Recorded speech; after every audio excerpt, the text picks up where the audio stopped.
Hawak na natin ng 500 pesos. Saan naabot? Pang Noche Buena ba?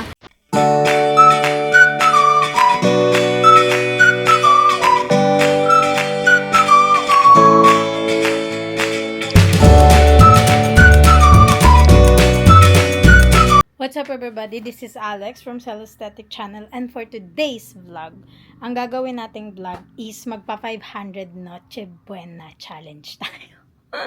Ginawang pa challenge, hindi. Kasi 'di ba uso-uso sa FB na naman. Hindi naman uso. Trending na naman sa FB, guys, yung si Secretary Roque ba yun? Sabi niya, kasya na daw ang 500 pesos sa na Noche Buena sa pamilya. So, ayun, tama din yung What? sabi Stupid. niya na for nanay, tatay, and also 2 kids. So, itatry namin yan kasi syempre, hindi naman sa Noche Buena namin tatry.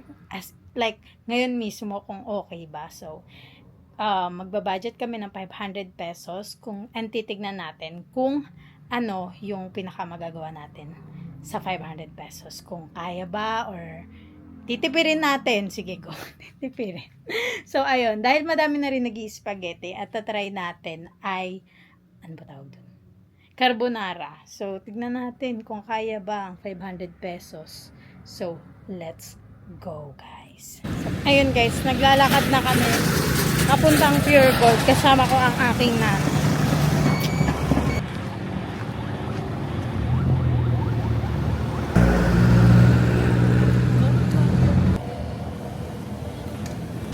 Hawak na natin ng 500 pesos. Saan naabot? Pang Noche Buena ba? O aray ko? Let's go. Okay, let's go. Hanapin na muna natin ang... Wait lang.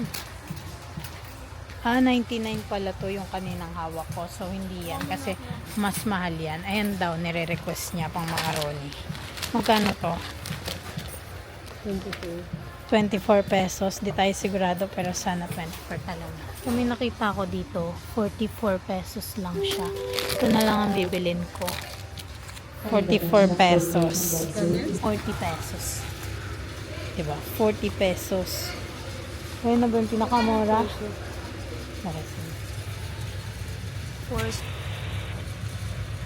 Okay. Sakto natin siya. Walang labis, walang kulang.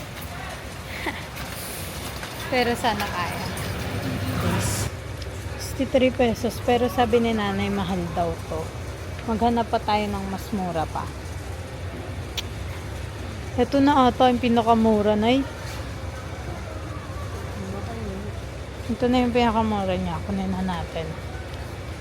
63. Gagamitin natin para sa may sa may tawag dito, sa macaroni salad. Tapos ito, ngayon pa lang nangangamba na kami kung kakasya pa ba o hindi na. Tapos kailangan namin nitong isa pa para sa may ang tawag dito, carbonara. Gogi. Ito ba? Tingnan natin kung kakasya. Dahil magtitipid tayo, di tayo magbe-bacon. Pero gusto ko talaga yung carbonara na may bacon. Pero magmumukhang negative tayo sa bacon. My God. Tapos yung ibap na ilalagay natin, baka tubig na lang. Hanap ko, ito condensed, 35 pesos. Ayun, nakabili na tayo. Hindi na pala kailangan ng evaporada. Ang kailangan lang is condensed. Ano yung pinakamura? Isa lang kailangan natin. Putulin natin. Guys, tignan na natin kung magkano yung aabutin yan. Hindi pa. Kinakabahan na nga ako. Hindi. Nakabaw na pag sibuyas, wala pang baon. Sa labas, mura lang yan.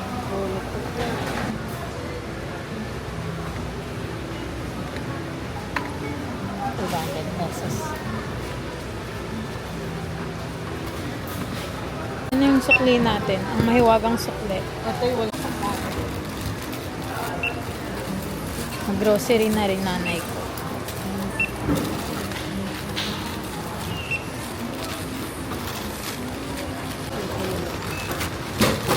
Ayan ba yung ano? Oo, ito kayo. Hindi. Kukunin ko yun. Ako na magdadala. Huwag na. Sige, huwag na.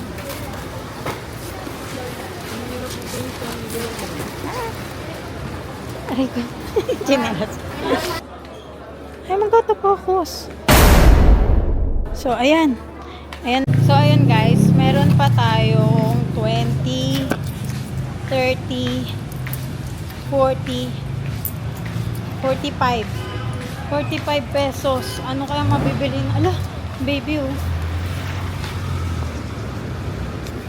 May baby dyan. Kaninong anak yan? Charos. Magkahanap tayo ng murang sibuyas.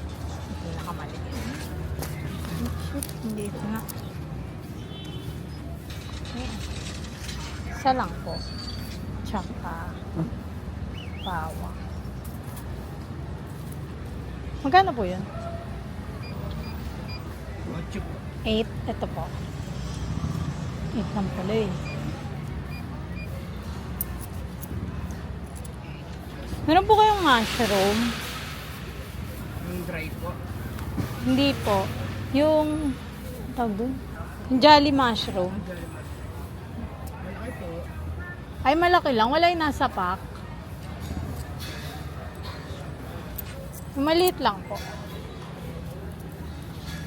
Sige, okay na. Magkano po lahat? 13 lang. Ano pa tayo ng jolly mushroom? Thank you po. Natira pa. May jolly mushroom po kayo? Opo. Nasa pack lang. Wala. Magkano po yun? 50, ay, 50 po. Wala, nakulang na. Kulang na eh. Sakto lang yung dala ko eh. Alam mo, pinasak ko natin Ah, sige po. sa buong. Display na. 25 po, no? Thank you po. 25 pesos. Okay, may natira pa tayo. 7 pesos. 7 pesos ang pera natin. May 7 pesos pa tayong natira. Ano kayang gagawin natin sa 7 pesos? Ay, oh. Grabe yung pagtitipid to. Parang nakakaiyak. Parang nakakalungkot kapag ganun lang yung budget mo. 500. Tapos pagka-cash in para sa Noche Buena. Oh my God.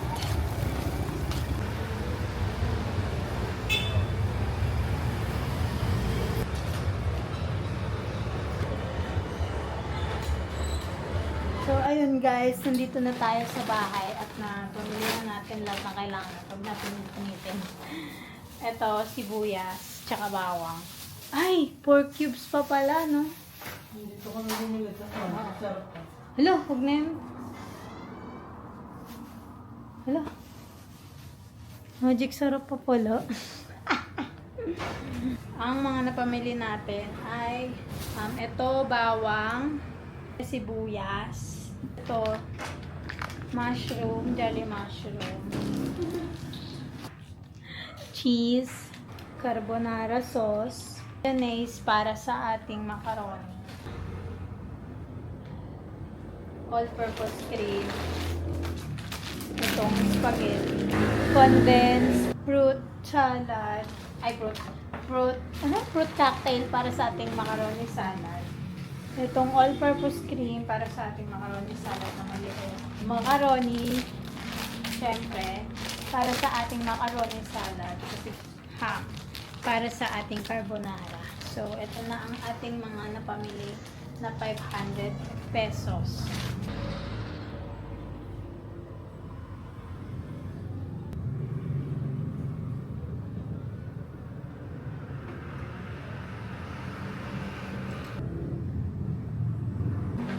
At ayun na guys, let's go. Let's cook. Let's cook this. Ano lang siya. So, yung maluluto lang natin is 2 putahe lang.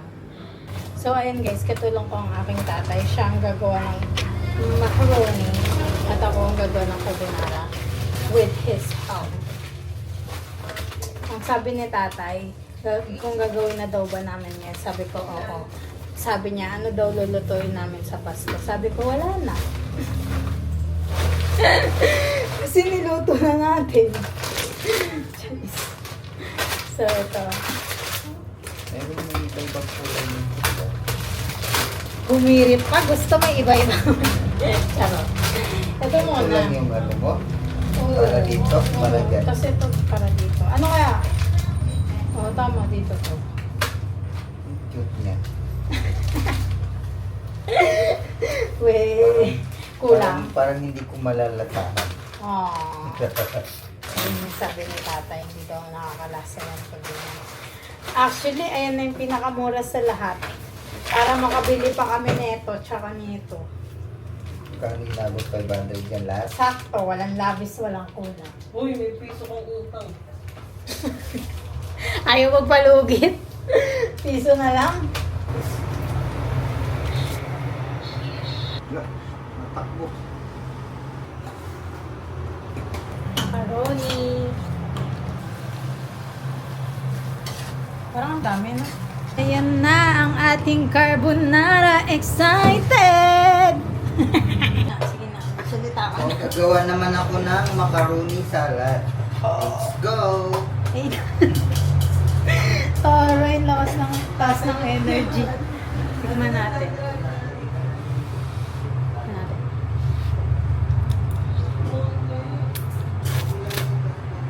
Sarap? Sarap? Pangbukas. Mga rila. Ayan na. Matitikman na natin ang Kaskaloni. budget na 500 pesos sa pang Noche Buena. Kahit wala pang Noche Buena. Inuna na para matikman kung masarap ba. Ito na po guys, nakapagluto na tayo ng macaroni salad at ng carbonara. So, ayan yung carbonara natin. So, tikman na natin! Tikman na natin siya guys. Kung masarap ba, kung kulang sa sahog, or what.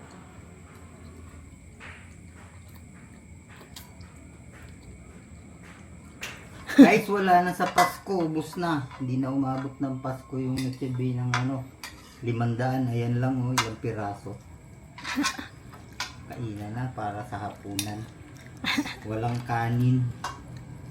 Tingnan mo yung salad tingnan mo. Yung salad, ayan. 500 sa halagang 500, ayan lang. Pero Ay, kulang pa. pero sakto na yan para sa apat. Para sa apat kulang Pero wala pa, na guys. tayong Hindi, wala na kulang. tayong bisita. Hindi pwedeng 500 guys kasi wala pa silang mantika, wala pa silang paminta.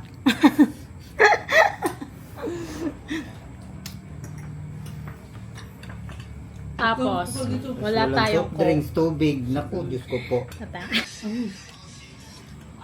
Enjoy naman po ang mga masa. Masa? So, ayun guys, ang masasabi ko lang sa 500 budget is, unang-una, okay naman yung pagkain namin kahit tinipid. Okay yung lasa niya, masarap. Yung macaroni masarap din, pati yung carbonara masarap. Ang kaso lang, hindi yun sapat para sa pang-apat na tao sa isang pamilya. Kasi, siguro isang kainan, parang hapunan lang, ganun, merienda. Okay siya ganun. Pero yung sabihin mong mapagsasalu-saluhan at masiselebrate, ma-enjoy nyo yung Pasko, hindi siya kaya. Para sa amin kasi syempre, alam naman natin na may mga tao na hindi talaga kaya at sa ganun paraan is malaking bagay na yun para sa kanila and dapat lagi tayong nagpapasalamat sa kung anong meron tayo, marunong tayong makontento at hindi dapat tayo naiinggit sa mas better sa atin kasi meron naman talagang ganun na mas madaming handa, mas mayaman, syempre of course. Pero ayun na nga, dapat maging grateful pa rin tayo sa kung anong meron tayo at kontento. Pero hindi ko naman sinasabi na kailangan tipirin natin yung sarili natin kasi yun lang ang kaya natin. Kami kasi dati nung nagtatrabaho pa yung tatay ko lang nagtatrabaho, ako nag-aaral ako ng high school, tapos yung kapatid ko, wala, bata pa siya, tapos yung nanay ko, minsan lang pumapasok kapag tinatawagan lang siya dun sa trabaho ng tatay ko. So, ang tatay ko lang yung nagtatrabaho talaga sa amin. Tapos, 380 lang yung sahod ng tatay ko araw-araw. Tapos, nagagawa ng paraan. Hindi lang 500 pesos yung binabudget namin sa Pasko kasi nanay ko madiskarte. So, tuwing every week, the end of the week, kapag may sweldo yung tatay ko, bibili na siya bago mag-Christmas, bibili na siya ng mga pang ano namin, pang suot. So, tatabi niya yun. Tapos, bibili na siya ng mga pangregalo, ganyan, tatabi niya na rin yun. Tatago niya. Tapos, bibili na rin siya ng mga ingredient na pwede naming lutuin sa Pasko, yung hindi ma-expired agad, yung, alam niyo na yun, yung mga pasta, yung mga ingredients na mga panlagay sa spaghetti or kung ano man gagawin. Tapos pagdating na dun sa pag malapit ng Christmas, tatabi niya ulit para meron kaming pang dessert, yung mabibili namin pang dessert. Yun na lang yung matatabi niya. So, na-enjoy namin. Hindi lang siya 500 pesos, pero hindi kami, tawag doon, parang hindi siya tinipid. At the same time, nag-e-enjoy talaga kami kahit na ganun, isipin nyo. So, ayun, sa ganung paraan, nagagawan namin ng paraan para makapag-celebrate, para mas maging bongga pa rin yung Pasko kahit na ganun kami na minsan di kami talaga kumakain ng 3 beses sa isang araw kasi nga mababa lang yung sahod ng tatay ko. Pero pag malapit na yung Pasko, parang may miracle na gagawa ng paraan. So, ganun kasi tayo mga Filipino na kapag gusto natin, pag meron tayong okasyon, birthdays, event, kahit na Christmas, New Year, gusto natin bongga, lalo na kapag may mga kamag-anak na darating, may mga bisita, ganyan. Parang bigla na lang nagkakaroon kung ano man saan ka madudukot.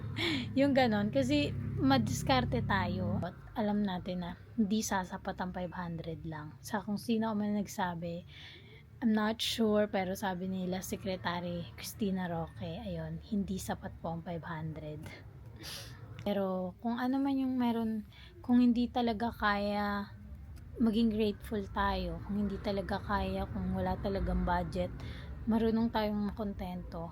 Alam naman natin yun eh. At palagi lang din nagpapasalamat. Ganon. Kasi ang hirap talaga eh. Mahirap. Lalo na nung dati, nakatira pa kami sa Manila, yun nga, yung walang trabaho yung tatay ko, tsaka yung nanay ko, tapos tatay ko lang nagtrabaho. Mahirap.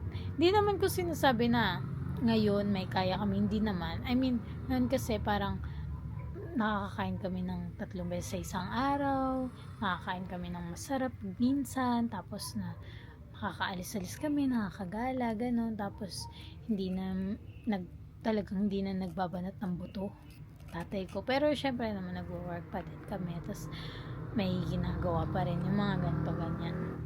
So, di naman talaga may iwasan na magkaroon ng mga problema. Kasama yun sa buhay, challenges, circumstances, kasama yan sa buhay. Ang sinasabi ko lang is, lahat ng mga ganyang bagay nagagawa ng paraan, lalo ng mga Pilipino. So, hindi sila magtitipid para sa mga okasyon na talagang pag kailangan bonggahan. Hindi sila magtitipid, lalo na Pasko. Oh my God, di ko na alam sasabihin ko. Lalo na Pasko, syempre gusto natin celebrate yun. Kasi ayun na yun eh. Birthday ni Papa Jesus, lahat ng, hindi naman lahat. Nag-celebrate, tapos parang kumbaga bonding, reunion na rin yun ng pamilya eh. Kasi doon na lang tayo nagkakasama-sama, doon na lang tayo nagkikitaan, lalo na yung malalayong mga kamag-anak natin. Parang doon na lang sila nagkakaroon ng oras para makabisita or something. So, ayun. Ang mahalaga lang naman sa Pasko is, hindi naman mahalaga kung gaano kadami, kabongga yung pag-celebrate nyo. Ang mahalaga talaga is yung no hate, yung lahat okay, yung ganon, sama-sama, gagawa ng bagong memories. Tari, nagdrama. So, ayun na nga, hindi naman for the drama. Ang kailangan lang talaga is maging grateful and content tayo sa kung anong meron tayo. Pero kung kailangan kung kaya naman talaga nating ibongga, 'di ba? Ibongga natin. Syempre tayo 'yan eh. So, yeah, magsaya tayo. Pasko 'yan. So, ayun lang. Gusto ko lang mag-thank you kasi umabot kayo dito sa dulo ng aking vlog. Huwag niyong kakalimutan mag-like, mag-subscribe, and mag-comment na rin kayo kung ano yung thoughts nyo o kung ano, kaya ba ng 500 Noche Buena? Kaya ba yon? Ano ba? Ano bang masasay nyo about doon? So, gusto ko rin marinig. So, yun lang, guys. Thank you so much once again, and bye-bye. See you on my next one.